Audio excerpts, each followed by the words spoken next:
भारत की विरासत पर आज पूरी दुनिया गौरव की अनुभूति करती है।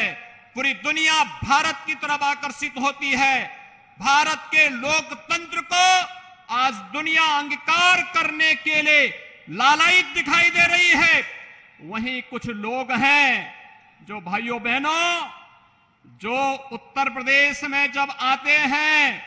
तो उत्तर प्रदेश में भले ही उनकी कई पीढ़ियों को नेतृत्व दिया हो उत्तर प्रदेश ने, लेकिन उत्तर प्रदेश के बाहर जाएंगे तो उत्तर प्रदेश की निंदा करेंगे। देश के बाहर जाएंगे तो भारत के लोकतंत्र को कटघरे में खड़ा करेंगे। और जिन लोगों को 2004 और 2009 में ईवीएम के माध्यम से सरकार बनाने का अवसर प्राप्त हुआ था, आज जब वे लोग अपनी विश्वसनीयता खो चुके हैं तो वे आज संवैधानिक संस्थाओं को भी कटघरे में खड़ा करने का कुत्सित प्रयास करते हैं। भाइयों बहनों, ये वे लोग हैं जिन्हें भारत का विकास अच्छा नहीं लग रहा है, जिन्हें भारत दुनिया के सबसे बड़े लोकतंत्र के रूप में ही नहीं बल्कि भारत लोकतंत्र की जननी के रूप में स्थापित करने के आदरणीय प्रधानमंत्री जी के प्रवर्तमान अभियान में हर स्तर पर बैरियर खड़ा करना है। वे लोग आज भारत को बदनाम करने में कहीं नहीं चूक रहे हैं। और कल का दृश्य तो सबने देखा है, सबने देखा है कैसे देश की सबसे पुरानी राजनीतिक दल के रूप में कांग्रेस के नेताओं के द्वारा कैसे माननीय न्यायालय की अवमानना करने वाले वक्तव्य दिए जा रहे हैं, कैसे उनके द्वारा विभिन्न प्रकार के अवमानना से युक्त वक्तव्य देकर के इस प्रकार की बातें की जा रही हैं जैसे कि वो देश की संवैधानिक संस्थाओं को ये लोग कटघरे में खड़ा करके अपना उल्लू सीधा करना चाहते हैं। इन लोगों ने कभी भी देश के विकास के बारे में नहीं सोचा। जब आवश्यकता पड़ी तो जाति के नाम पर,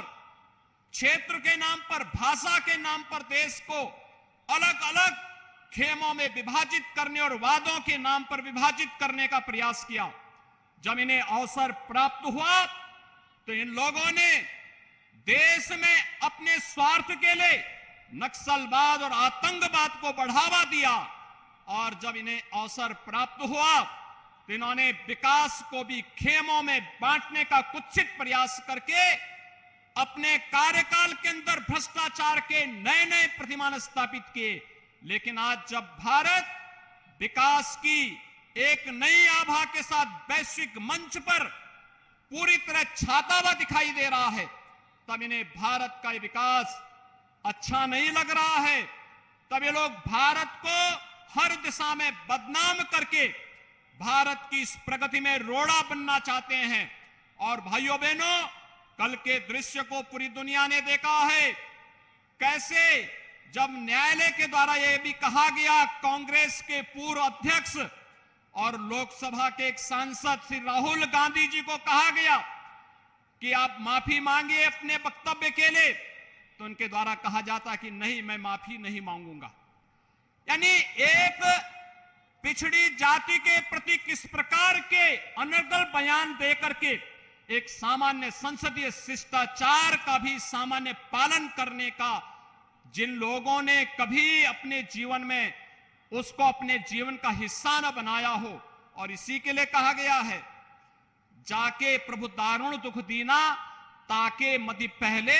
हर लीना। और उनकी मति को प्रभु ने किस रूप में हरने का कार्य किया, वह दृश्य कल पूरे देश ने देखा है, जब एक माननीय न्यायालय ने उनके कृत्यों के लिए उन्हें सजा सुनाई और कहा कि नहीं, आपका यह वक्तव्य सामान्य संसदीय परंपराओं के विरुद्ध भी है, शिष्टाचार के विरुद्ध भी है, और एक सांसद को इस प्रकार के वक्तव्य कभी शोभा नहीं दे सकते हैं। तब भी कांग्रेस के नेताओं के बयान, भाइयों बहनों, किस रूप में थे वह किसी से छुपा हुआ नहीं है। आज मैं आप सबके माध्यम से कहना चाहूंगा, एक तरफ जाति के नाम पर उस जातीय वैमनस्यता को अपने जीवन का हिस्सा बनाने वाली कांग्रेस है, जिन्होंने सदैव समाज को विभाजित किया है, अलग अलग खेमों में बांटने का कार्य किया है। और दूसरी तरफ विगत 9 वर्षों के अंदर आपने भारत के अंदर देखा होगा कि सबका साथ, सबका विकास, सबका विश्वास और सबके प्रयास के इन भावनाओं का प्रतिनिधित्व करने वाले आदरणीय प्रधानमंत्री जी के नेतृत्व में भारत आज दुनिया के अंदर किस रूप में गरीब कल्याण का कार्य बिना भेदभाव के सबको आवास की सुविधा, करोड़ों लोगों को आवास की सुविधा देना, करोड़ों लोगों को शौचालय की सुविधा का लाभ देना, करोड़ों लोगों को बिना भेदभाव के उज्ज्वला योजना में रसोई गैस का कनेक्शन देना, करोड़ों लोगों के घरों में बिजली के कनेक्शन उपलब्ध करवाने का कार्य करना और करोड़ों लोगों के जीवन की वे सभी आवश्यकताओं की पूर्ति के लिए, चाहे वह आयुष्मान भारत की योजना हो या फिर विकास की उन सभी बुनियादी सुविधाओं का लाभ बिना भेदभाव